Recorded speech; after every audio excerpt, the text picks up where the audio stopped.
Training Wings, Global Operational Knowledge Management Unit. The World Bank Institute was a global connector of the knowledge and learning and innovation for poverty reduction. It aims to inspire change agendas, prepare for them with the essential tools that can help achieve development results. WBI had four major strategies to approach development problems: innovation for development, knowledge exchange, leadership, and the coalition building and structure. Learning. World Bank Institute was formerly known as the Economic Development Institute, established on the 11 March 1955 with the support of the Rockefeller and the Ford Foundation. The purpose of the institution was to serve as a provide an open place where senior officials from the developing countries could discuss the development policies and program. Over the years, EDI grew significantly, and in 2000, the institute was renamed as the World Bank Institute. Sanjay Pradhan is the past vice president of the World Bank Institute. As of 2019, World Bank Institute functions have been mostly encapsulated by a new unit, Global Operation Knowledge Management Unit, which is now responsible for the knowledge management and the learning across the bank. Global Development Learning Network. The Global Development Learning Network is a partnership for our 120 learning centers in nearly 80 countries around the world. GDLN affiliated collaborate in holding events that connect people across the countries and regions for learning and dialogues on the development of issues.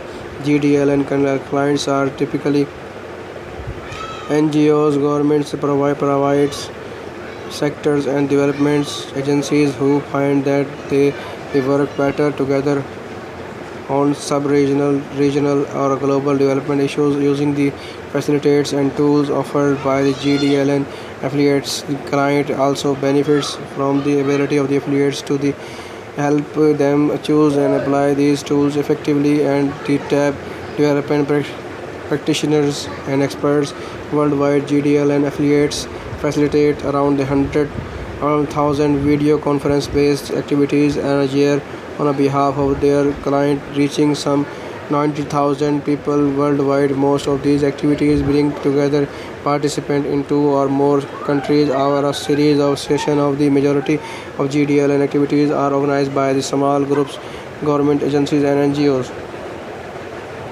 GDLN Asia Pacific's The GDLN in the East Asia Pacific region has experienced rapid growth, and disaster distance learning center now operate on our plane in the 20 countries: Australia, Mongolia, Cambodia, China, Indonesia, Singapore, Philippines, Sri Lanka, Japan, Papua New Guinea, South Korea, Thailand, Laos, Timor Leste, Fiji, Afghanistan, Bangladesh, India, Nepal, New Zealand, with the other 180 distance learning centers in its largest development learning network in the Asia and the Pacific region. The Secretariat Office of the GDLN Asia Pacific is located in the center of the academic resource of the Chulalongkorn University, Bangkok, Thailand. And GDLN Asia Pacific was launched at the GDLN East Asia and Pacific Regional Meeting held in the Bangkok from 22 to 24 May 2006. The vision is to become the premier network, exchanging ideas, experiencing and the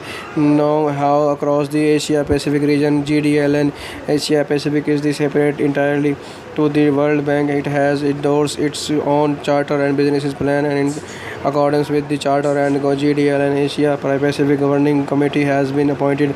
The committee comprises China, Australia, Thailand and the World Bank, and finally a nominee of the government of Japan. The organization is currently hosted by the Chulalongkorn University in the Bangkok, Thailand, funding member of the GDLN Asia Pacific. The Governor Committee has determined that the most appreciable legal status for the GDLN AP in Thailand is the foundation is the World Bank in the currently engaging us solicitor in Thailand. The process all documentation in the order to obtain this legal status. GDLN Asia Pacific is built on the principle of the shared resources among the partners engaged in a common task, and this is very visible in the organization structure that exists as the network evolve. Physical space for its headquarters is provided by the host of the GDLN Center in Thailand, Chulalongkorn University. Technical expertise and some infrastructure is provided by the Tokyo Development Learning Center. Fiduciary services are provided by the Australian National Universities until the gold GDLN Asia Pacific is the established as a legal entity in Thailand. ANU has offered to assist the government committee by providing a means of managing the inflow and outflow of the funds and reporting on them. This immediately results in some complexity in constructing arrangement which needs to be worked out on the case-by-case basis and depending to some extent on the legal requirements of the countries involved.